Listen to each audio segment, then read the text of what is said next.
Glória a Deus. Pai, muito obrigado por esta manhã. Que o Teu Espírito flua, Senhor, livremente neste momento, nas nossas vidas, além daquilo que o Senhor já vem fazendo nesta manhã. Obrigado, Espírito Santo, pela Tua presença aqui. Nós queremos ser ministrados na totalidade, na plenitude, que a Tua palavra não volte vazia, mas ela produza no nosso coração aquilo pelo qual ela foi, Senhor, já enviada do Teu trono, e nesta manhã ela será liberada para nós, meu Pai. Em nome de Jesus oramos para que essa palavra não fique apenas no nosso intelecto, na nossa mente, mas ela desça ao nosso coração e ao nosso espírito, e a gente coloque essa palavra em prática, em nome de Jesus. Quem crê, diga glória a Deus. Queridos, o ano passado o Senhor, na verdade desde o ano passado o Senhor tem nos guiado aqui como igreja a viver um reset. Pastor, o que é isso? Na verdade essa é uma direção que começou desde o ano 2020, tempo de pandemia, e desde então esse reset ele vem acontecendo, e no ano passado houve, vamos dizer assim, uma intensificação neste contexto dessa palavra chamada reset. Muitos de nós sabemos, quando nós falamos de reset, eu não gostaria aqui, queridos, nesta noite, que isso fosse visto como, vamos dizer assim, a última invenção, alguma coisa, sabe, sobrenatural, espetacular, a última Coca-Cola do deserto. Não, nada mais, nada menos que isso, assim, fosse uma coisa, uma frase de impacto agora, uma coisa diferente, uma coisa nova, tipo, vamos fazer um reset. Nosso Pai, o que é isso? Não gostaria que fosse visto dessa forma, num sentido de algo novo, não espetacular, mas sim algo que nós entendemos como parte de um processo.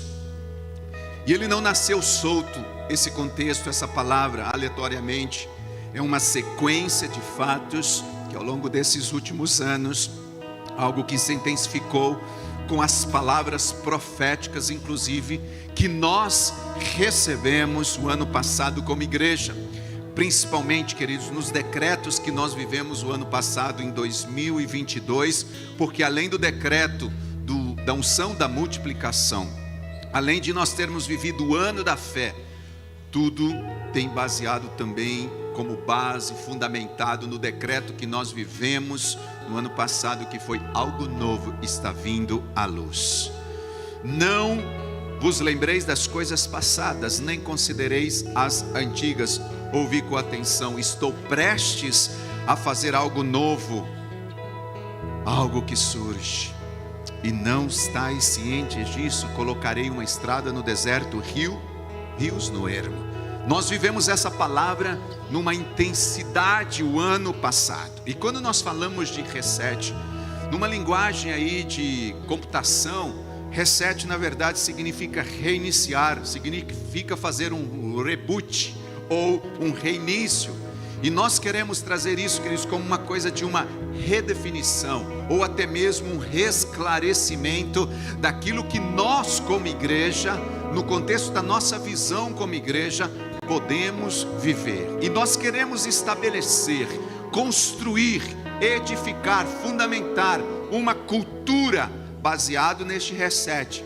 E no ano passado, queridos, nós passamos grande parte deste ano fazendo com que a nossa equipe de 12, nós tivemos muitas conversas com eles, e essa redefinição foi criando um corpo, e com o passar do tempo nós começamos a ver os frutos. E a primeira coisa que nós percebemos que precisava haver é exatamente esta redefinição. Foi aonde? Na nossa identidade. Algo que nós conversamos muito era quem nós somos, qual a nossa identidade.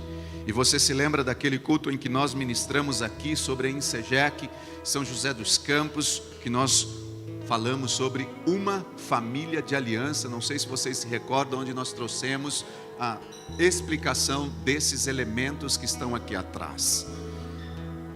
Veja, um processo sendo construído. Só que o propósito original, queridos, é que nós possamos viver esse reset num contexto, e esse era o propósito de igreja local aqui neste lugar, e todos nós sabe, estamos conectados, e para que isso funcione, ajustado como uma engrenagem em um movimento, nós precisamos saber fazer as coisas, mas não apenas fazer por fazer ou como fazer, mas por que fazer o que nós estamos fazendo. É muito importante nós sabermos fazer aquilo que estamos fazendo, como fazer. Por exemplo, pastor, o que é fazer células? Às vezes nós já sabemos. Como fazer célula? Às vezes nós já sabemos. Mas por que fazer uma célula? Qual é o propósito disso? Nós temos o culto de domingo. Ok, eu sei fazer. Como fazer? Mas por que fazer? Por que, queridos, essa redefinição? Nós precisamos neste dia entender muito, e por isso está aqui toda a igreja, as crianças, os jovens, os adolescentes, queridos. Todos nós precisamos entender qual é a nossa parte nesta engrenagem, porque caso contrário, essa engrenagem irá falhar, ela não vai funcionar. E uma vez sabendo, nós precisamos assumir o que compete a cada um de nós e fazer a nossa parte da melhor forma possível. Amém, queridos? Da melhor forma possível, ou seja, entendendo qual é a minha parte. Por que Deus me chamou? Qual é o meu propósito? E aí entra este reset, esta redefinição. Não significa, queridos, que nós vamos reinventar a roda, mas simplesmente colocar essa roda para girar, fazer as coisas acontecerem. Deus já nos deu a forma correta de ganhar as pessoas, de consolidar as pessoas, de discipular, de enviar essas pessoas, queridos, através de um programa, através de um processo, através de pilares, através da escada do sucesso. Nós só precisamos viver isso no nosso espírito. Nós já temos a direção, mas muitas vezes a gente está executando as coisas de uma forma má. E é claro, os resultados não serão bons. Aí vem o cansaço, aí vem as frustrações, aí vem as decepções, as inseguranças. E eu disse, queridos, ainda há pouco, que antes de saber o que fazer e como fazer, nós precisamos saber por que fazermos. Por que fazer o que nós estamos fazendo? E embora isso pareça alguma coisa assim super, hiper óbvio, será que realmente nós sabemos fazer o que estamos fazendo? Eu acredito, queridos, que esse seja um dos nossos grandes problemas. Nós às vezes achamos óbvio demais fazer as coisas. Nós já somos crentes, nós já sabemos tudo. É tudo óbvio, e por esse fato de ser tudo óbvio, será que realmente nós sabemos fazer? E se nós não soubermos? E é por isso que nós precisamos, queridos, fazer, viver este reset. Aonde? Em primeiro lugar, aqui, na nossa mente, na nossa cabeça, na nossa mentalidade, na nossa maneira de pensar, e nos abrirmos para o novo. Diga à pessoa que está ao lado: você está aberto? Diga aí, queridos, com convicção: você está aberto para se abrir para o novo? Eu vou dar mais uma chance. Repita isso para a pessoa que está ao seu lado: você está aberto para se abrir para o novo? Amém? Aberto para o novo. Queridos, Deus está aqui nesta manhã. Preste atenção, fique ligado. Não perca este mover de Deus, essa nuvem de Deus nesta manhã. Eu vou citar apenas um exemplo. Pastor, eu já sei ganhar almas para Jesus. Será que isso não se tornou um jargão na nossa vida cristã? E está aqui na nossa cabeça? Eu já sei ganhar almas para Jesus, mas talvez isso seja apenas um jargão na cabeça de alguns. Pastor, eu já sei fazer isso. Como fazer isso? Ok, por que nós não fazemos? Sabe por quê, queridos? Porque nós perdemos o porquê fazer isso. Nós podemos saber fazer o que fazer, como fazer, mas nós não sabemos o porquê estamos fazendo isso. Por que estamos vivendo? Deus está me dizendo, tem gente aqui que ele está tão assim com a vida, decepcionado, frustrado, que não estou nem aí com o que está sendo dito, com o que vai ser dito, com o que eu vou viver, com o que eu não vou viver. Já perdeu tantas coisas nessa vida, perder mais uma, perder mais. Ok, queridos, e se saber o que fazer para ganharmos almas? A gente sabe como fazer para ganhar almas, mas será que a gente está fazendo isso porque sabemos fazer isso? Será que nós não precisamos fazer um reset do porquê estamos fazendo isso, para saber exatamente por que estamos ganhando almas? Por exemplo, nós queremos alcançar, queridos, uma quantidade de pessoas nessa igreja. Deus nos deu aqui uma meta de chegarmos a 350 discípulos, que é a lotação máxima aqui nesse lugar. Queremos ganhar vidas, queremos que as pessoas sejam salvas por Jesus. Tudo isso não é muito óbvio, Márcio? É muito óbvio. Tudo isso é óbvio, mas talvez o que não está óbvio é o que é que está por trás desse projeto. Por que que eu tenho que ganhar almas? Por que que eu tenho que ganhar as almas? Qual é a minha motivação em fazer isso? Qual é a motivação de trazer vidas para Jesus? E partindo, queridos, dessa introdução, eu quero entrar no tema da palavra nesta manhã propriamente dita, lendo uma história para vocês que tem tudo a ver com o assunto de hoje. E hoje eu quero falar sobre tatuagem na alma. Qual é o tema desta manhã? Diga comigo: tatuagem na alma.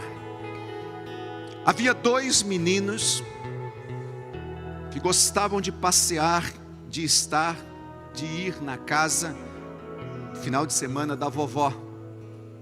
Um menino tinha 7 anos e o outro tinha 5 anos de idade. E eles amavam estar na vovó. Por quê? Porque a vovó era muito bondosa, mimava esses meninos de uma forma demais. Para você ter uma ideia, na casa dessa vovó tinha um quartinho. E o quartinho foi construído pela vovó exatamente para que os dois netinhos pudessem serem acolhidos quando eles fossem lá. E num certo dia, um menorzinho, na hora de dormir, a vovó sempre dizia que cada um deveria se ajoelhar e fazer as suas orações. E esse menorzinho de 5 anos, ele começou a orar super alto e a gritar: Senhor, eu peço que o Senhor me dê aquela bola que eu venho pedindo há tanto tempo. Senhor, eu queria ganhar um PlayStation. E aí, o irmão de 7 anos chegou para aquele menorzinho e disse assim: maninho, para que isso? Você não precisa gritar. Deus, ele não é surdo. Para que falar assim tão alto? E ele disse assim: é verdade, Deus não é surdo, mas a vovó é. A vovó é. Queridos, para aquele menino daquela idade, a gente tem até aqui que se desculpar pelas motivações erradas do coração daquele menino. Ele não estava orando para Deus ouvir, ele estava orando para quem ouvir? A vovó ouvir. As motivações dele eram erradas. Para nós, irmãos, líderes, pastores, quando nós pedimos para Deus crescer a nossa célula, quando nós pedimos para Deus trazer um crescimento para a nossa igreja, quando nós pedimos alguma coisa para Deus, nós temos que vigiar o nosso coração para saber qual é a motivação do nosso coração, qual é a razão que nós queremos esse crescimento, qual é a motivação, por que nós queremos crescer. É para que nós possamos nos tornar somente ou conhecidos ou grandes, para sermos ou nos tornarmos famosos? Qual é a motivação, queridos? Será que quando a gente começar a crescer, a gente vai ficar assim falando: ah não, mas a nossa igreja vai ficar famosa, a nossa igreja agora, olha, São José dos Campos vai se tornar conhecida, a nossa igreja vai se tornar uma igreja totalmente diferenciada. Irmãos, nós precisamos sondar o nosso coração, para que esse ou essa não seja a motivação, para que esse não seja o objetivo do nosso crescimento. Nós precisamos ganhar almas sim, mas ganhar almas para Jesus. para o Senhor, é para Cristo. Às vezes, queridos, nós choramos, e eu me incluo nisso. Você chora, líder de célula, e às vezes nós nos perguntamos: Deus, o que eu estou fazendo de errado?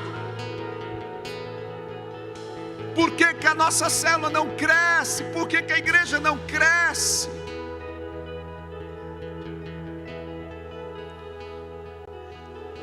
E a gente ora, queridos: ó Senhor, Tu sabes a motivação do meu coração. Tu conheces, Senhor, e sabe o que eu quero é ganhar vidas, sabe o que eu quero é cuidar bem dessas vidas. Eu não estou querendo, Senhor, a glória para mim, a glória para a igreja. Eu sei que o Senhor não erra em nada. Eu sei que o Senhor quer que a gente ganhe muitas almas para Jesus. Com certeza, Senhor, eu sei que não tem nada errado do seu lado. Mas, Senhor, o que é que está errado do meu lado? Quem aqui já não fez esse tipo de oração? Se você estiver com a motivação correta, com certeza Deus ouvirá a sua oração. Deus ouvirá a nossa oração. E se nós estivermos com a motivação correta, queridos, com certeza Deus, Ele vai falar ao nosso coração: você não está errando em nada nesse quesito de crescer, de romper. Você só tem que perseverar. Mantenha-se conectado com o Senhor. Pastor, e aí? Isso foi uma resposta que um dia Deus me deu. Eu não sou perfeito e tenho muitas coisas que acertar em muitos quesitos, mas essa é a minha motivação. Senhor, eu não quero glória para mim. Eu não quero que a igreja cresça, Senhor, para que a motivação seja errada, para que as coisas, Senhor, nós possamos nos tornar famosos. Não, nada disso, Senhor. Queridos, não é errado a gente querer muito o crescimento da nossa célula e da nossa igreja. Aliás, nós precisamos crer para isso. Precisamos acreditar, até porque como é que a nossa célula, a nossa igreja irá crescer se a gente tem dúvida no coração? Nós não podemos ter dúvida do que Deus quer dar este crescimento a nós, que Deus quer fazer com que a gente cresça. Amém, queridos? Eu creio. Será que é certo ou errado eu aplicar a fé para a minha célula, para a igreja? É errado? Claro que não é errado. Nós precisamos, queridos, aliás, se você crer, se você, aliás, não tiver fé ou duvidar quanto a isso, talvez isso nunca vá acontecer na sua célula.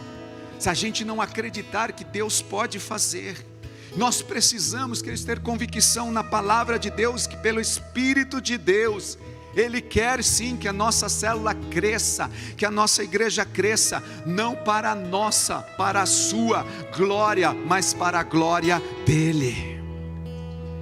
Amém, queridos? Agora, uma vez que a minha motivação está certa, a minha motivação é correta, aí entra algo muito importante, queridos, que nós precisamos viver, entender, crer.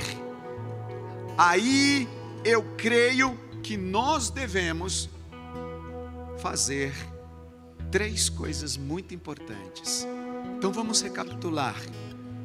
Minha motivação está certa para que a minha célula cresça. A minha motivação está certa para que a igreja cresça? Está.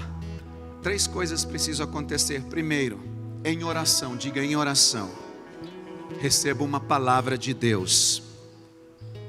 Em oração, eu vou repetir. Em oração, receba uma palavra de Deus acerca da vontade dEle para este crescimento, especificamente acerca da sua célula e da igreja onde nós estamos. Minha motivação está certa. Presta atenção, queridos. Peça ao Espírito Santo para ministrar a sua vida nessa manhã. Diga: Espírito Santo, não me deixa perder nada. Não me deixa perder o que está acontecendo aqui nesta manhã. Primeira coisa, queridos, se a minha motivação está certa, em oração eu preciso receber uma palavra rema, que é a vontade dEle que este crescimento aconteça. Eu tenho que ter uma palavra para a minha célula. Eu tenho que ter uma palavra para esse crescimento. E na medida que a gente vai orando, Deus vai nos mostrando. Deus vai nos revelando. Por exemplo, em oração, eu estava orando o ano passado e eu compartilhei isso com vocês. E no dia 1º de janeiro, o que aconteceu aqui no nosso culto de virada? Nós chegamos aqui e havia 350 cadeiras nesse lugar. Depois nós ouvimos testemunhos de pessoas que também tinham visto isso, que também tinham recebido isso. Em oração eu recebi uma palavra muito forte: 350 cadeiras para a gente aplicar fé nesse número. Primeira coisa é receber essa palavra em oração, queridos. E diante da nossa realidade parece um número impossível, um número difícil. E realmente pode parecer difícil. Por quê? Porque ainda nós não alcançamos. No entanto, quando nós temos uma convicção, uma palavra rema que Deus nos disse, que Deus falou, nós precisamos permanecer naquilo que Deus falou. Nós precisamos, queridos, dormir pensando, no meu caso, eu durmo pensando em 350. Eu comecei a espalhar 350 no gabinete lá. Eu comecei a espalhar 350 e nós precisamos colocar 350 ali, vidas no espelho. Precisamos entrar no templo, fechar os nossos olhos e ver as pessoas. Precisamos abrir os olhos, olhar e ver as pessoas. Eu preciso, onde eu estiver, esteja onde for, queridos, no carro, na rua, eu estou vendo que eu vou ter essas 350 pessoas. Qual é o número que você quer para a sua célula? Qual o número que nós queremos alcançar? Queridos, isso é importante. A fé funciona assim. A fé funciona dessa forma. A fé funciona quando a gente enxerga. A fé funciona enxergando. A Bíblia fala que Abraão gerou Isaque pela fé. E como foi que isso aconteceu, queridos? Como que foi que ele gerou pela fé? Deus levou Abraão para fora da tenda e disse: olha, veja e conta números. Conta, veja quantos. Vê se você pode contar. Não sei se eu não consigo contar. Assim será a sua descendência. Aí ele leva ele para a areia da praia do mar, disse: olha, ele viu, olha a areia, quanto números, vê se você pode contar, assim será a sua descendência. Deus foi mostrando para Abraão e Abraão foi vendo, foi visualizando, foi olhando. Abraão, ele teve que visualizar no mundo espiritual aquela palavra rema em oração que ele havia recebido lá na tenda, para que isso se tornasse realidade. Aquilo que ele recebeu de Deus. Nós, queridos, não estamos aqui falando de técnicas. Nós não estamos falando aqui, queridos, de coisas que nós podemos palpar. Nós estamos falando de olhar e ver pela fé.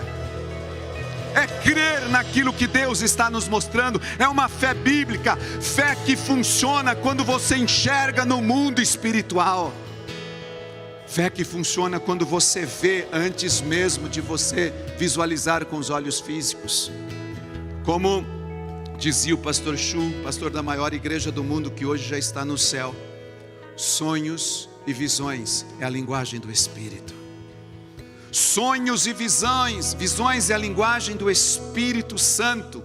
Isso é muito importante, queridos. Então a primeira coisa indispensável é que você e eu, em oração, recebam uma palavra de Deus acerca da vontade dEle, neste crescimento específico, através ou acerca da sua célula, acerca da igreja em que nós estamos aqui. Segunda coisa, queridos, eu quero que hoje você olhe aí para a pessoa do seu lado e diz assim: hoje nós vamos nos perder um pouquinho no horário. Já se prepara o seu coração. Esquece meio-dia hoje. Hoje é um dia único nesse lugar. É um dia que nós vamos marcar algo diferente, que Deus vai fazer algo novo na nossa vida a partir de hoje. Hoje é um divisor de água aqui em São José dos Campos. Amém? Você crê? Você pode aplaudir ao Senhor por isso, queridos. Aplauda o Senhor por isso.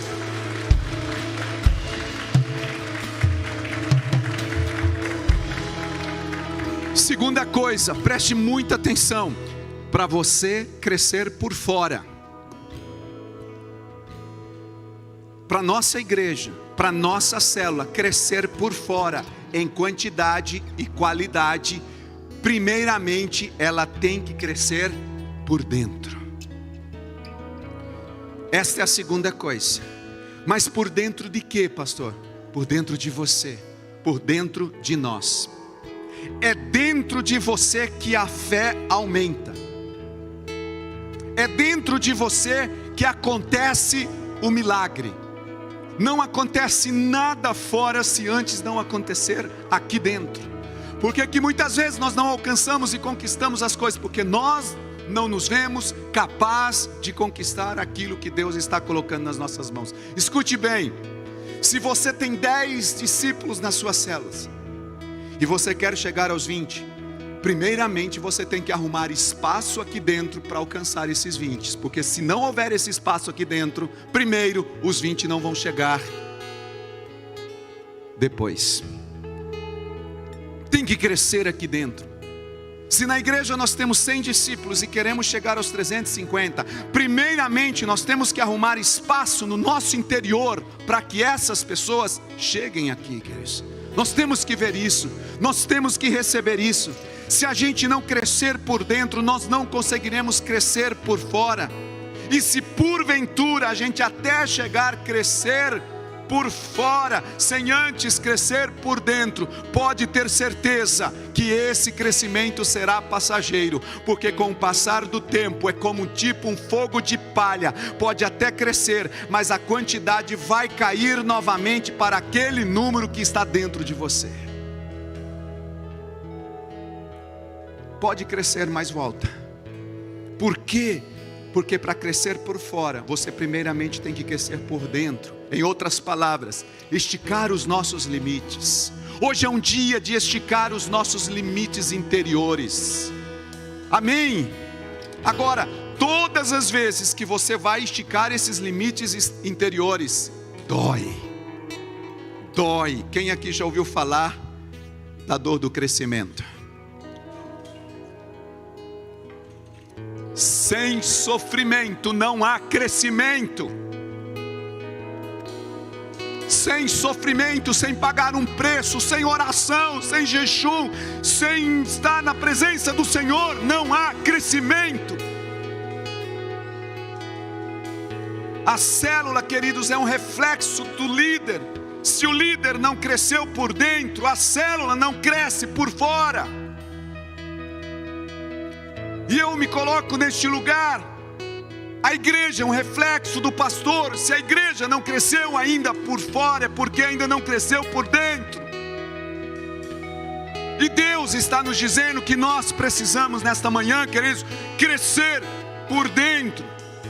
O líder tem que crescer por dentro, queridos, e isso muitas vezes vai doer, porque sem sofrimento não há crescimento. Nós precisamos deixar que o Espírito Santo, queridos, tome conta das nossas vidas e mude certas coisas aqui dentro, para poder crescer por fora. Quanto a esse crescimento, diga a pessoa aí do seu lado, não fuja dele. Não fuja dele. Queridos, nós temos mania de fugir dos nossos sofrimentos. Por isso nós não crescemos. Hora que bate a porta, para a gente dar um próximo passo, a gente fica com medo e recua ou não vai. Nós recuamos, nós paramos, temos medo de avançar. Medo desse sofrimento. Às vezes, queridos, as coisas que mais nos incomodam. Ah não, pastor, eu não quero nem falar sobre isso. No entanto, sabia que é exatamente sobre isso que você não quer falar, que é exatamente isso que é aquilo que Deus está querendo fazer. Deus está tocando o dedo na ferida, para que a gente fique e seja ministrado. Então não rejeite aquilo. Esse sofrimento, queridos, é a nossa oportunidade de crescer por dentro, para que nós possamos abrir caminho para crescermos por fora. Terceira coisa, para arrumar esse espaço dentro, você tem que, para crescer por dentro, você tem que primeiramente se livrar de entulhos. De entulhos que está entupindo o seu interior e impedindo esse crescimento interior. Por que muitas vezes nós não crescemos, queridos, por fora?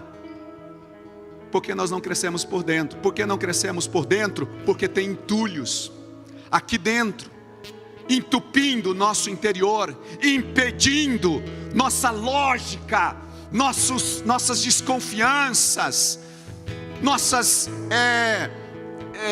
murmurações, nossos achômetros, nossos sofismas, e hoje nós vamos aprender muito sobre isso. Então, para crescer por fora, queridos, você tem que crescer por dentro. No entanto, para crescer por fora, você tem que arrumar esse espaço.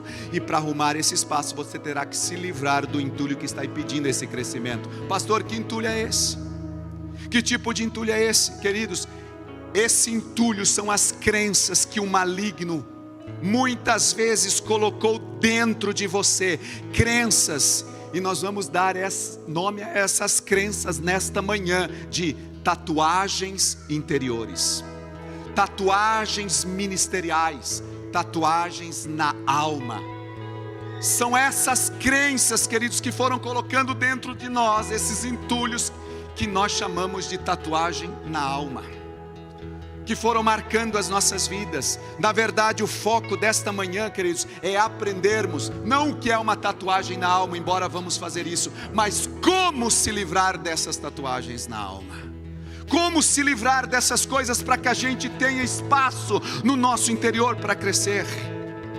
Esses entulhos, essas crenças malignas, crenças limitadoras, essas tatuagens na alma, tatuagens ministeriais, que têm impedido o crescimento interior de muitos e muitos irmãos, de líderes, de pastores. E nós sabemos, queridos, que não é fácil nos livrar dessas tatuagens. Muitas vezes nós sofremos com elas.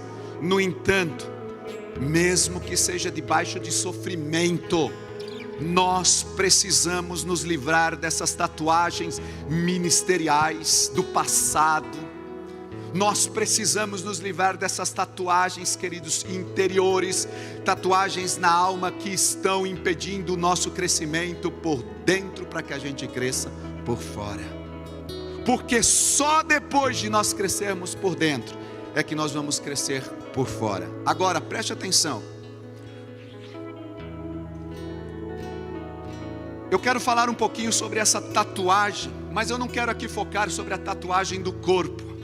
Cada pessoa entende isso de uma forma e cada um tem esse entendimento.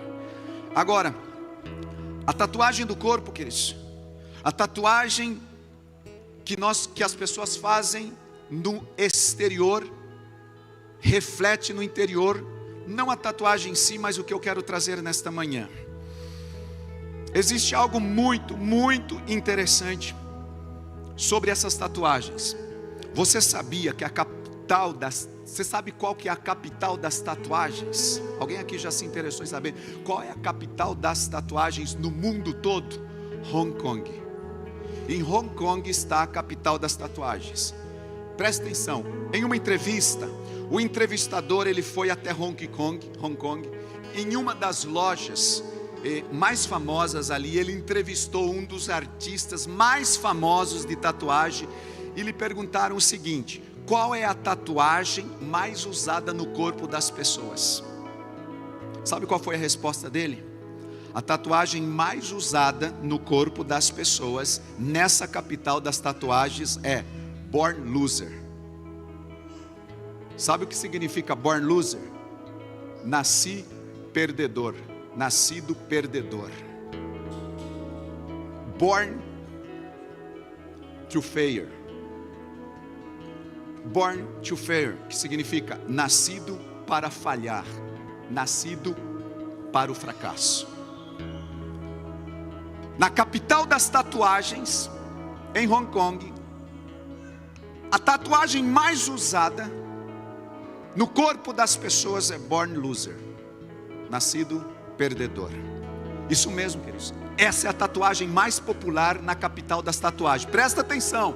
Na entrevista, esse artista disse algo, falando para o entrevistador: vocês precisam entender uma coisa.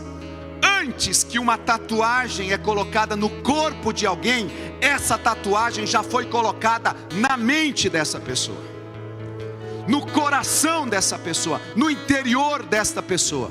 A única coisa que essa pessoa está fazendo é expondo exteriormente uma tatuagem que de alguma forma já foi colocada no seu interior. Ela exterioriza no corpo dizendo: born loser, eu nasci perdedor. Em outras palavras, queridos, no caso dessas pessoas, a tatuagem born loser, elas cresceram acreditando nessa mentira diabólica: eu nasci perdedor,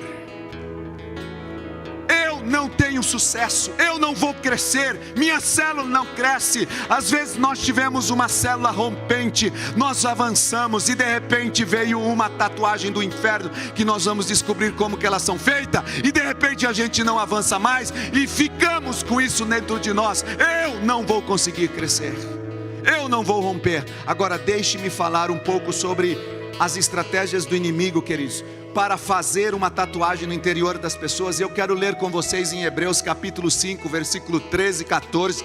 Aqui está o primeiro versículo desta manhã. Veja algo interessante, o escritor escrevendo ao povo lá hebreu: ora, todo aquele que se alimenta de leite é inexperiente na palavra da justiça, porque é criança, mas o alimento sólido é para os adultos, para aqueles que pela prática têm as suas faculdades exercitadas para discernir não somente o bem, mas também o mal. Presta atenção aqui, deixa esse texto aí por um momento. O escritor aqui, queridos, ele fala algo muito profundo. Olha o que ele diz: criança é uma coisa, adulto é outra. Ele faz uma distinção no texto. Mas quando é um adulto, criança é uma coisa, adulto é outra. Criança toma leite, adulto ele se alimenta de alimento sólido. E a Bíblia diz que o adulto ele tem as faculdades exercitadas para discernir não apenas o bem, mas também o mal. Por quê? Porque criança só sabe discernir o bem, mas nós precisamos discernir mal. Vamos entender isso, queridos, que está ali no texto melhor. Você de repente entra numa igreja cristã, e ali estão irmãos maravilhosos, pastores maravilhosos, cheios do Espírito Santo. Naturalmente você vai perceber que no meio desse povo não é tão difícil de perceber que ali está habitando o bem. Não é difícil perceber que o bem está ali. Tem coisa boa, puxa vida, aqui tem unção, as pessoas são do bem, que bênção, que maravilha. Até uma criança que chega num ambiente desse sabe discernir o bem. Mas o escritor ele está dizendo que nós temos, queridos, que ser adultos para discernir não somente o bem, mas também discernir o mal. Por quê, queridos? Porque o diabo joga mentiras, escute isso, mentiras, primeira coisa, pensamentos negativos na nossa mente, e muitas vezes nós achamos que essas mentiras são verdades, e aquilo vai criando raízes, fortalezas em nós. E aí o apóstolo Paulo, ele diz que, olha só, 2 Coríntios 10, 4 e 5, veja o que o apóstolo Paulo diz: porque as armas com as quais lutamos não são humanas, pelo contrário, são poderosas em Deus para destruir fortalezas. Destruímos argumentos e toda pretensão que se levanta contra o conhecimento de Deus, e levamos cativo todo pensamento para torná-lo obediente a Cristo. Deixa aí, porque eu acho que essa foi a NVI que vocês colocaram aí. Vamos ler então na NVI, olha só: porque as armas da nossa milícia não são carnais, e sim poderosas em Deus, para destruir fortalezas. Diga fortalezas. Anulando nós sofismas, diga sofismas, e toda altivez que se levante contra o conhecimento de Deus, levando cativo todo pensamento à obediência de Cristo. Deixa esse texto aí por um momento, veja isso, queridos, escute bem e olha como que o maligno opera nas nossas vidas.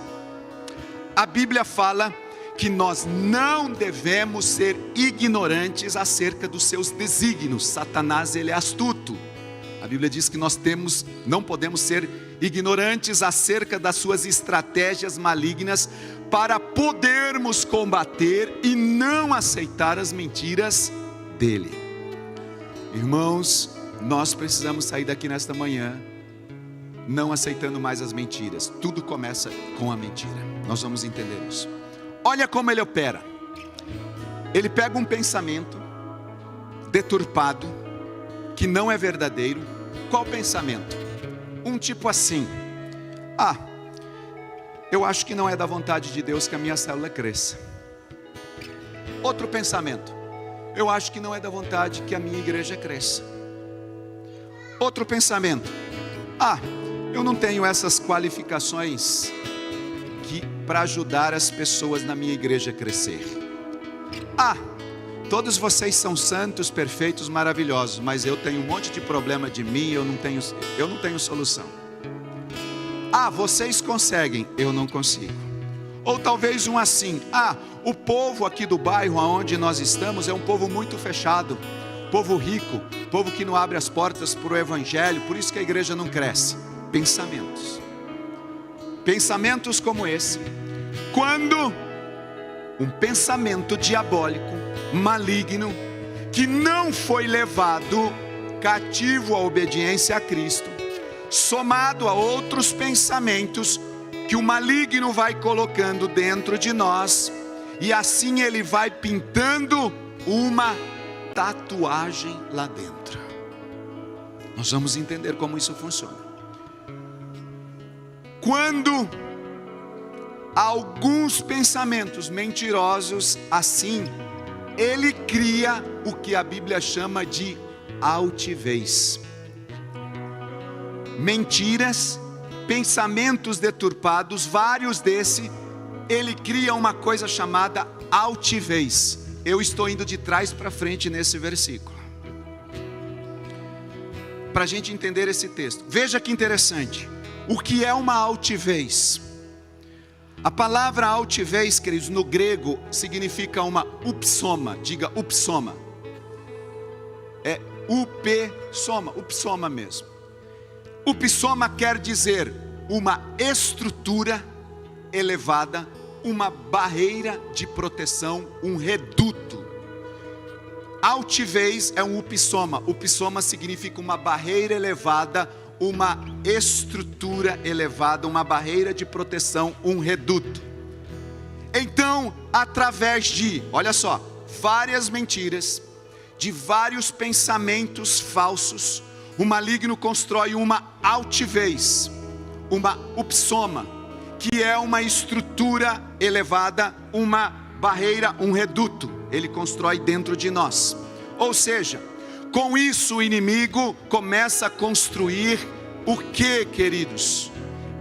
Tatuagem dentro do líder, tatuagem no pastor, e uma crença limitadora ministerial, uma crença limitadora de romper, vai sendo construída dentro desta pessoa, dizendo que ele não consegue romper, que ele não consegue avançar, que ele não consegue conquistar. Lembra o que eu disse? Hoje é a primeira ministração que vamos mudar a história para entrar num tempo de conquista. Precisamos de cura. Diga: eu preciso de cura na minha alma.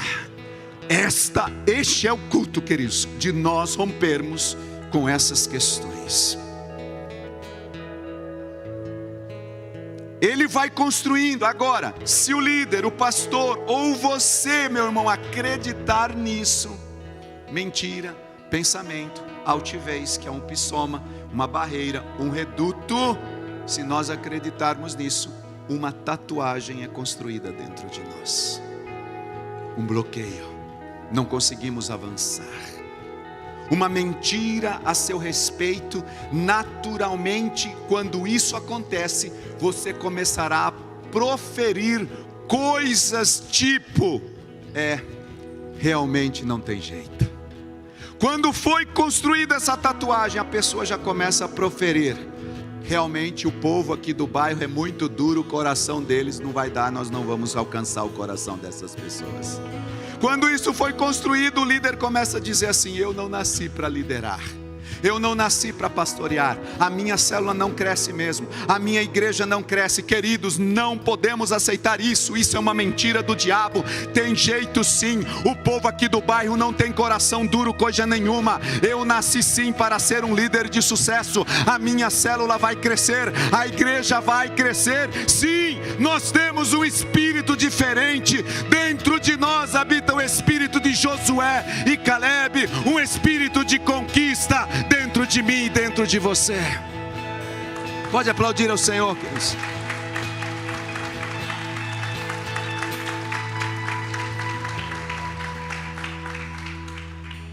Pode tirar o versículo. Agora, seguindo essa linha de raciocínio, escute. Uma vez que o diabo, ele pegou várias mentiras, vários pensamentos, criou uma altivez, um upsoma, que é uma barreira de proteção elevada. Aí ele pega essas várias altivezes, essas várias barreiras, esses vários redutos e cria um sofisma. O que a Bíblia chama de sofisma. Olha o processo de construção. Por isso, queridos, que o apóstolo Paulo fala, anulando nós sofismas. Sofismas. Pastor, o que são sofismas? Sofismas são vários upsomas, várias altivezes juntas, são várias barreiras de proteção elevadas juntas, são vários redutos juntos. Sofisma, queridos, são argumentos que o diabo vai usando contra nós, argumentos super bem elaborados, que parece muito ser verdade, mas são mentiras de Satanás. Isso são sofismas. E uma vez que ele cria um sofisma muito forte ali dentro, por final, os vários sofismas, então agora é criado o que a Bíblia chama de uma fortaleza. Eu fui de trás para frente no versículo. Uma fortaleza. E o que são fortalezas, pastor? São as tatuagens ministeriais. São as tatuagens na alma. São as tatuagens, queridos, pessoais que nós criamos, que ficou marcada do fracasso no passado, no fracasso em 2017, no fracasso em 2018, ficou marcado. E hoje nós temos que romper e quebrar essas coisas. Um pensamento, uma mentira, que essa mentira, queridos, vem para a altivez. Essa altivez são os upsomas, esses upsomas são os sofismas, esses sofismas são as fortalezas, e as fortalezas são as tatuagens na alma. Agora, uma vez que essas fortalezas são estabelecidas, uma vez que essa tatuagem está dentro do líder, do pastor, querido, escute isso. Esse líder, esse pastor, ele pode ir em todas as convenções, ele pode participar de todos os tipos de congresso, ele pode participar de todas as conferências de crescimento que ele quiser. No entanto, nada vai dar certo sem antes ele aprender a fazer uma coisa. Ele pode participar de tudo, nada cresce, a célula não cresce, nada rompe, nada vai para frente. Fazer o quê? As armas da nossa milícia não são carnais, mas são poderosas em Deus para destruir as fortalezas, que são fortalezas, as tatuagens na alma. Para anular sofismas e toda altivez, todo psoma, e levar o pensamento cativo à obediência de Cristo. Em outras palavras, esta pessoa precisa de cura. Nós precisamos de cura. Sem cura, nós podemos ir para todas as convenções, todos os treinamentos. Como o maligno tem prazer em fazer uma tatuagem no interior dos líderes e dos pastores, queridos. Tipo, eu nasci feio mesmo. Eu nasci por fracasso. Eu não nasci para vencer. Eu sou feio assim, ninguém vai me querer. Ah, pastor, o meu casamento nunca foi bom mesmo. A minha esposa, meu esposo sempre fica impedindo o crescimento da nossa célula, da nossa igreja. Olha os upsomas dentro do coração. Olha as fortalezas. A igreja que eu pastoreio nunca vai conseguir ser uma igreja financeiramente próspera. Ah, eu sei que o discipulado, pastor, é o melhor caminho para fortalecer a célula e a igreja. Mas olha, pastor, o pessoal aqui na nossa igreja não quer discipulado. Olha os upsomas. Esse negócio de célula, de ganhar, de consolidar, de discipular, de enviar, pastor, isso nunca vai dar certo. Olha quantas mentiras, olha quanta mentira. A nossa cidade, pastor, as pessoas trabalham muito, só estão interessadas em fazer dinheiro. Ah, pastor, eu nunca consigo acertar nada do que eu faço. Ou seja, o maligno vai colocando aquela tatuagem no interior de alguém para depois exteriorizar aquela mentira na vida do ministério daquela pessoa. Isso é muito sério. Ah, pastor, tem células, que igrejas que realmente não vão crescer mesmo, elas nasceram para ser pequenininhas. Tem igreja, tem célula que nasceu assim para ser pequenininho.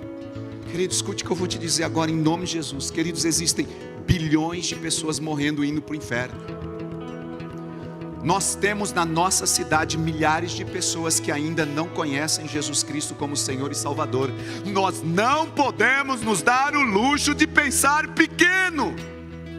Minha célula é pequena, pastores, negócio de célula não precisa ser muito grande, igreja não precisa ser muito grande. Irmãos, nós temos que ganhar almas para Jesus. Nós temos que romper as barreiras, os redutos em nome de Jesus. Ah, pastor, e eu ouço às vezes isso, vocês do G12 só ficam interessados em números. Certa vez, pastor Chu terminou de pregar e um pastor se aproximou dele num ar assim super piedoso e disse assim: ainda bem que Deus nos livrou desse negócio de números. Sabe qual foi a resposta do pastor Chu? Eu achei muito interessante o que ele respondeu. Disse assim: quando alguém pensa do tipo que você está pensando, é porque vocês não têm visão e também não têm compaixão em seus corações. Se você pensa o que você está pensando, é porque você não tem visão e porque você não tem compaixão. Irmãos, escute comigo. Deus é o primeiro a falar em números. Se você ler o livro de Atos, verá vez por vez Lucas escrevendo, e o número dos discípulos cresceu para 3.000, depois foi para 5.000, depois ao ponto de chegar um tempo que ele escreve assim: e o número dos discípulos se multiplicou grandemente e incontável. Deus fez questão de registrar números. Deus é tão interessado em números que até tem um livro na Bíblia que chama Números. Deus sempre foi bom em relatório de discípulos. E sabe, queridos, por que os números são importantes para Deus? Porque cada número representa um ser humano que vai para o céu. Cada número representa um ser humano que sai do inferno. Por isso que cada número é tão importante. Para crescer por fora, primeiramente eu preciso crescer por dentro. Para crescer por dentro, nós temos que nos livrar dessas tatuagens interiores. Uma vez, interessante que eu estava lendo Cristóvão Colombo, quando viajou para a América em 1492, algumas pessoas achavam que a terra naquela época ela era quadrada. E que se eles continuassem viajando no mar, o navio, se fosse além do horizonte, em algum momento eles iriam cair num vazio, num abismo infinito. É isso que eles achavam nessa época, 1492. Eu não sei se vocês sabem, mas a bandeira espanhola naquela época, existiam algumas palavras em latim. E estava escrito pluras entra, que em latim significa nada além. Estava escrito na bandeira espanhola, ou seja, nada além do horizonte. Mas quando Colombo encontrou a América, eles mudaram o que estava escrito na bandeira e escreveram pluras ultra, que quer dizer mais além. Eu estou aqui nesta manhã como um profeta de Deus neste lugar, para te dizer que não importa o que você está passando, não importa o que nós estamos vivendo, existe algo mais além para nós. Deus tem mais além para você. Não é o fim ainda, o melhor está por vir. Deus tem coisas poderosas. A glória da segunda casa será maior do que a primeira casa, queridos. Eu creio.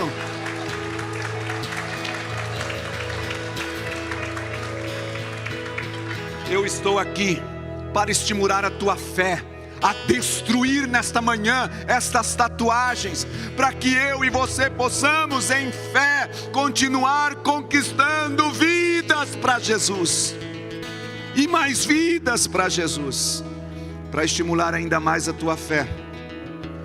Vocês sabiam, queridos, escute isso, que interessante, que por muitos e muitos anos, os médicos, e eu não estou inventando isso, se você é médico já deve ter ouvido falar, se não, você vai ficar curioso e vai querer saber. Aliás, acho que todo mundo vai ficar curioso e vai querer saber. Os médicos por muitos anos, eles falavam que o ser humano jamais poderia correr, escute isso, 1 milha em menos de 4 minutos. Por quê? Aliás, antes de falar o porquê, 1 milha é 1 quilômetro e 609 metros. Os médicos por muitos anos disseram que um ser humano jamais poderia correr 1 milha, 1 quilômetro e 609 metros, menos de 4 minutos. Por causa disso, do que os médicos diziam, escute, por muitos anos ficou estabelecido que um ser humano jamais poderia então correr essa milha com esse tempo. Os médicos diziam que se alguém chegasse a correr 1 milha com menos de 4 minutos, o coração dessa pessoa explodiria. Por décadas isso ficou estabelecido, esse recorde de que as pessoas poderiam correr, no entanto, mais desse tempo. E houve um recorde que foi estabelecido, que uma pessoa correu 1 milha, 4 minutos e 37 segundos. Isso aconteceu no ano de 1923. Agora veja, na década de 30, na verdade em 1929, 6 anos depois desta ter sido estabelecido, nasceram 2 meninos na Inglaterra, e os 2 foram diagnosticados com a mesma doença. Era uma doença incurável, que eles teriam que ficar na cadeira de rodas para o resto de suas vidas, ou seja, jamais poderiam andar. 1929 eles nasceram e foram diagnosticados que jamais poderiam andar. Uma dessas crianças, um deles e a sua família aceitaram esse diagnóstico, e devido a isso, este menino ficou na cadeira de rodas durante toda a sua vida até morrer. O outro e a sua família não aceitaram esse diagnóstico. Ele não aceitou e dizia: eu vou conseguir andar. E a família dele sempre apoiando: isso mesmo, meu filho, você vai conseguir andar. É claro que não foi um processo fácil para eles e para a família. O nome deste homem era Roger Bannister. Você pode entrar depois no Google e pesquisar Roger Bannister. Não agora. E a sua família ficou lutando, e finalmente, queridos, quando ele se tornou de maior, depois que ele completou uma idade de maior, ele conseguiu dar alguns passos. Agora presta atenção. No entanto, andar normal parecia assim uma coisa impossível. Mas com muita fé em Deus, muita perseverança, esse menino não só deu alguns passos, esse rapaz agora, como também ele começou a andar praticamente normal. Com pouco mais de tempo, ele conseguiu andar normal. E aí o que acontece? Quando ele conseguiu andar normal, ele disse: agora eu quero correr. E não é que ele começou a correr. Depois de mais um tempo ele disse: agora eu quero quebrar aquele recorde de 4 minutos que uma pessoa não pode correr menos de 1 milha em menos de 4 minutos. Queridos, quando ele disse isso, ele estava com 25 anos. Essa história é linda. Eu me emocionei quando eu fui estudar. Com 25 anos, agora no ano de 1954, a propósito, meu papai tinha 4 aninhos, minha mamãe tinha 3 aninhos quando isso estava acontecendo. Pela primeira vez, depois de 31 anos, que tinha sido estabelecido aquele recorde lá atrás, houve um outro recorde, que o recorde de 4,37 que havia sido estabelecido, Roger Bannister. Você vê ele no vídeo correndo, ele é um altão, pernudo, magrinho, preto e branco, no YouTube. Este homem correu a milha 3 minutos e 59 segundos. Isso é verídico. Você pode pesquisar, você verá lá ele correndo e quebrando esse recorde. Agora escute. Ele havia sido diagnosticado para ficar para sempre, o resto da sua vida, na cadeira de rodas, sem nunca andar. Agora, a história não para por aí não, queridos. Isso parece emocionante. Ah, legal, ele quebrou o recorde. Agora, olha o que aconteceu. O recorde que tinha sido estabelecido em 1923, por 31 anos, ninguém tinha conseguido quebrar esse recorde. Ele foi lá e quebrou o quê? Uma tatuagem. Uma tatuagem que era impossível alguém correr 1 milha menos de 4 minutos. Sabe o que aconteceu depois que ele quebrou esse recorde? Essa tatuagem, nos próximos 4 anos, 25 pessoas quebraram esse recorde e correram 1 milha menos de 4 minutos. Sabe o que foi aconteceu? Esse menino, Roger Bannister, destruiu uma tatuagem, que aqui no caso era uma tatuagem coletiva. Ele destruiu essa tatuagem coletiva, queridos. 25 pessoas quebraram esse recorde. Acabou? Não, agora vem o mais assustador dessa história. A medicina na Inglaterra avançou, e um médico agora, com os instrumentos mais precisos, começou a investigar profundamente o caso desses 2 homens que haviam nascido com essa doença, para ver se realmente eles tinham tido essa doença. Sabe o que descobriram? Roger Bannister, que quebrou o recorde, realmente ele tinha nascido com essa doença debilitadora, que era para sempre ele ter ficado na vida inteira na cadeira de roda. No entanto, escute, fizeram o teste no outro, que permaneceu a vida inteira na cadeira de roda, e descobriram que ele nunca tinha tido aquela doença.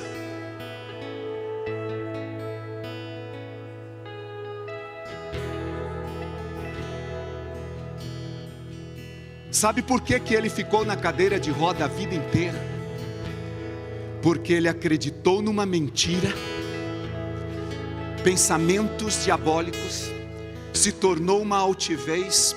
A altivez foi bloqueando tudo na vida dele, se tornou os opsomas se tornou umas sofismas, as sofismas se tornaram em fortalezas, tatuagem ministerial, tatuagem interior, e ele morreu na cadeira de roda, sem nunca ter tido o tipo de doença, porque ele acreditou naquela doença.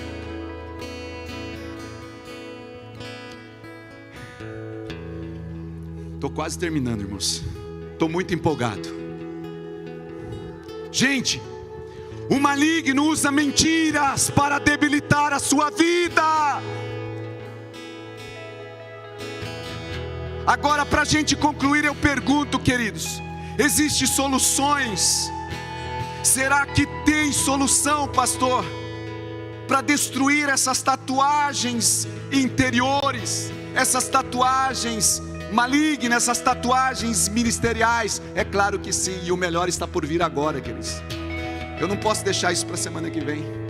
Você tem que sair daqui entendendo. A palavra de Deus diz assim: conhecereis a verdade e a verdade vos libertará. A tua palavra é verdade. Pastor, como se livrar de uma tatuagem ministerial? Como se livrar de uma tatuagem na alma? Você quer ouvir? Você quer ouvir, queridos? Você me dá mais um tempo para ouvir como se livrar disso. Vamos usar aqui o exemplo da tatuagem na pele de uma pessoa, para a gente entender isso. Você sabe como é que faz para se livrar de uma tatuagem na pele de uma pessoa? Alguém aqui sabe como se faz para se livrar de uma? Já sabe. É com luz laser, certo? Estou correto? Com luz laser. Agora, você sabia que não é só com luz laser? Não é só com luz laser que se livra de uma tatuagem na pele. E eu vou pegar aqui o exemplo. Imagina, queridos, se eu pegar uma pele, não vou falar de um ser humano porque é complicado, né? Mas eu vou pegar uma pele de um animal, alguma coisa que está com uma tatuagem, e você acha aí uma pele e me traz aqui, a gente coloca em cima do púlpito, uma pele com tatuagem, e aí a gente começa a jogar luz laser nela. Você sabe o que acontece? Alguém sabe o que vai acontecer com essa pele? Ela vai queimar. Ela vai queimar. Ela pega fogo. Ela queima. Por quê? Que quando está no corpo da pessoa, ela não queima. Alguém aqui sabe me dizer por que que quando está no nosso corpo e você usa luz laser, ela não queima? Por quê, queridos? A luz vem por cima, mas o sangue vem por baixo. O sangue protege para que a pele da pessoa não queime. Então existem duas coisas que trabalham juntos para tirar a tatuagem do corpo de uma pessoa. Diga comigo: luz e sangue. Luz e sangue é usado para tirar uma tatuagem de uma pessoa. Assim também é com uma tatuagem na alma, interior e ministerial. É necessário luz da palavra e o sangue de Jesus. Dê um aplauso ao Senhor, queridos.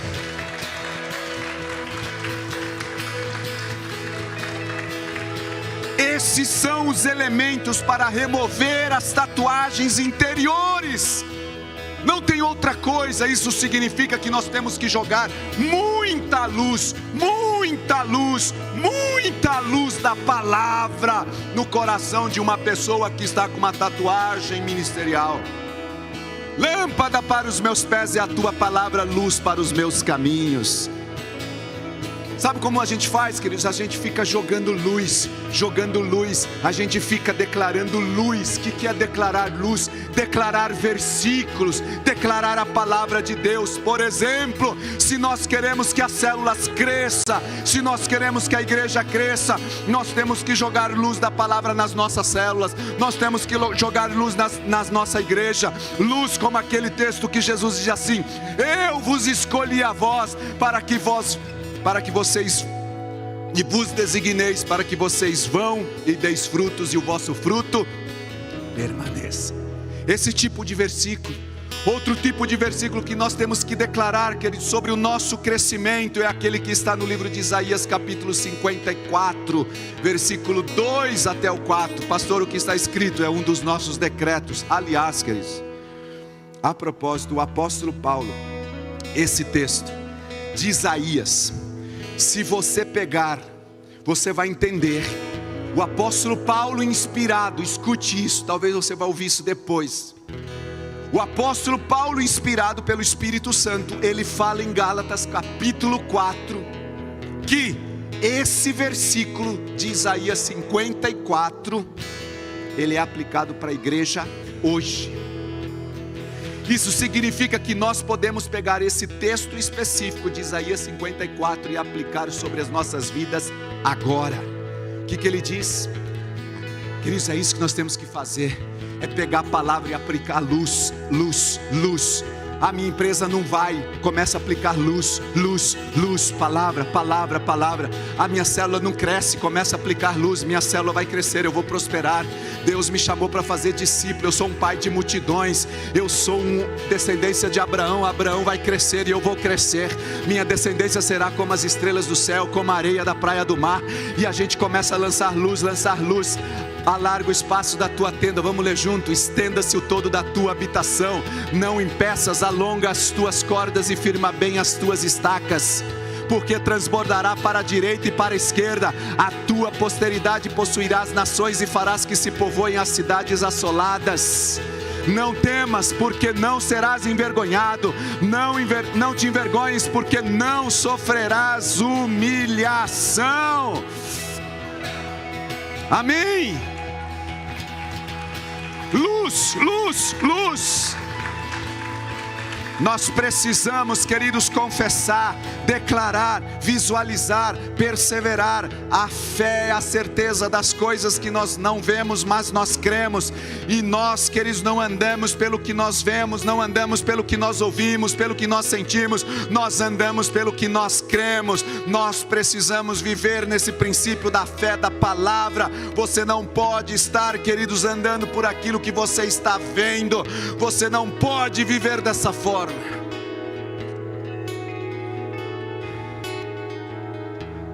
Sabe, queridos, pode ter, talvez não tenha ninguém, ou pouquíssimas pessoas que não acreditam em você, que não acreditam na sua célula. Talvez por enquanto você tenha poucas pessoas na sua célula, poucas pessoas aqui na igreja. No entanto, eu já estou visualizando as multidões. Eu visualizo. Alarga o espaço da tua tenda, firma bem as tuas estacas. Se você crer, você verá comigo o resultado desse culto lá na frente. Lá na frente, nós vamos nos lembrar, queridos, desse dia, e nós vamos dizer: glória a Deus, se cumpriu. As multidões chegaram e hoje é uma realidade. Pela fé, queridos, nós precisamos destruir as tatuagens interiores. Nós precisamos destruir as tatuagens ministeriais. Eu quero convidar você a se colocar de pé nessa hora.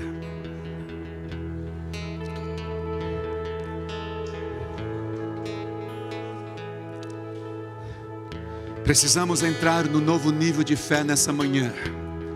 Quero que você feche os seus olhos. Preste atenção ainda no que eu estou dizendo. E nós vamos orar. Nós precisamos aplicar a nossa fé, queridos.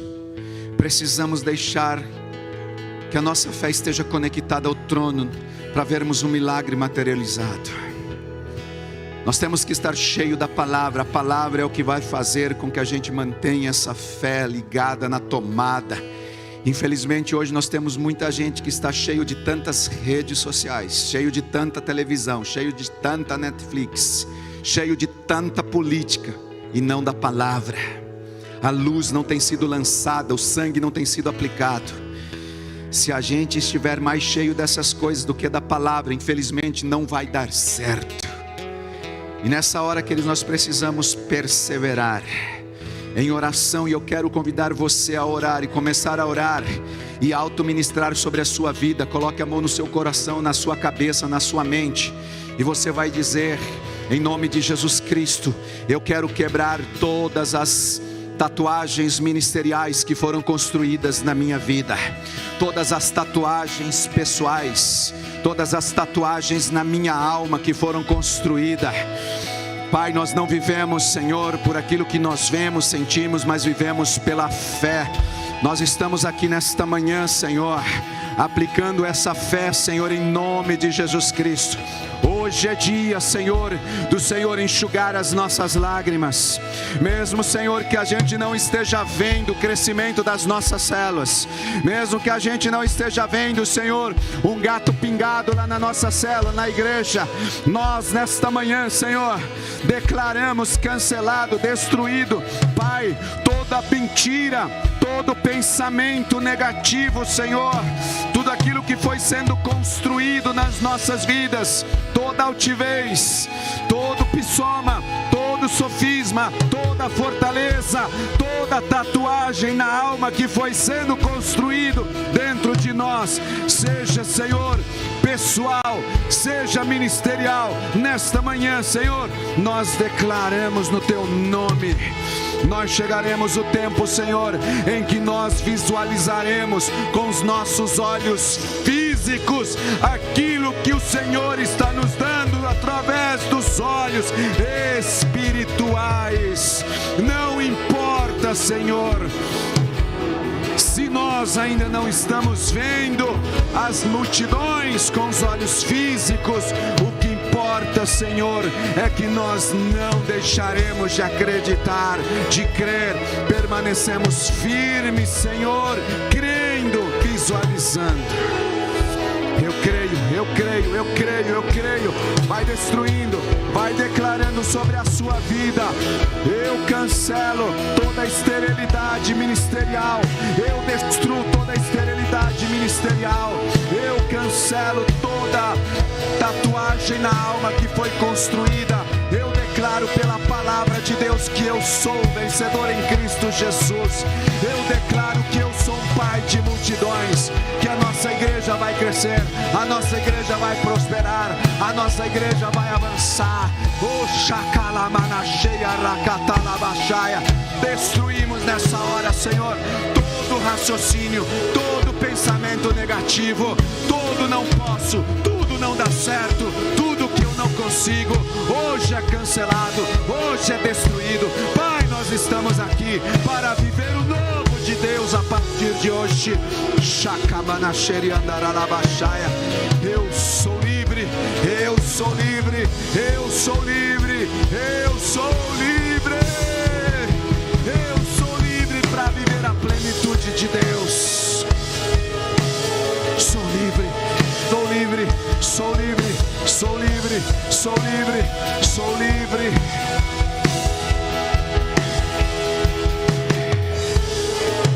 Diga comigo, Senhor, eu declaro com a minha boca e creio com o meu coração que nesta manhã toda tatuagem interior, toda tatuagem ministerial, toda tatuagem na alma negativa é cancelada em nome de Jesus.